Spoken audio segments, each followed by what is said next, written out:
Jesmond Vella, magħruf bħala l-Bulgaru, intbagħat 10 snin ħabs wara instab ħati ta' possess aggravat tal-kannabis. Il-każ imur lura għall-2008 meta l-imputat kienet jiġi sorveljat mill-pulizija fuq suspetti li kien involut fit-traffikar ta' droga. Fit-tfittxija li kienet saret fil-proprjetà u l-vetturi tiegħu kollox irriżulta fin-negattiv.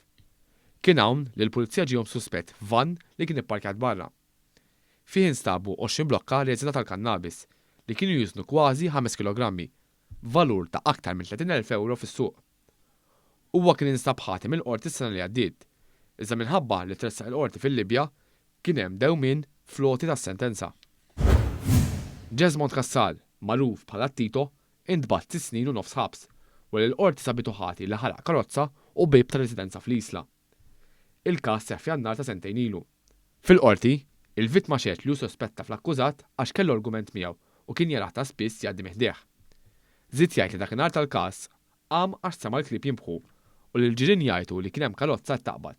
Quddiem il-maġistrati il Montebello intwerew filmati li juru li Tito tilaq taraġġ blanda ta' żejt f'idu. Il-qorti tal-appell ordnat biex ġeġa tingħata sentenza lil Elliot Paul Busuttil li ammetta li fi frar ta' sentejn ilu qatel lil Mario Farrugia ta' 62 sena fħal qormi. F'Marzu li għadda, Busuttil ġie kkundannat 42 sena ħabs u li ammetta l-akkużi miġuba kontrih minflok għadda ġuri li b'45 daqqa ta' sikkina qatel lil Farrugia. U ammetta wkoll li prova joqtol lil Emil Marinoc, Bulgaru ta' 57 sena, rib il-parkeġġ tal-Istedju Nazzjonali f'Taqali. Busuttil appella minn din is-sentenza għaliex fi kliemu is-sentenza mogħtija ma tirriflettix is-sens ta' ġustizzja.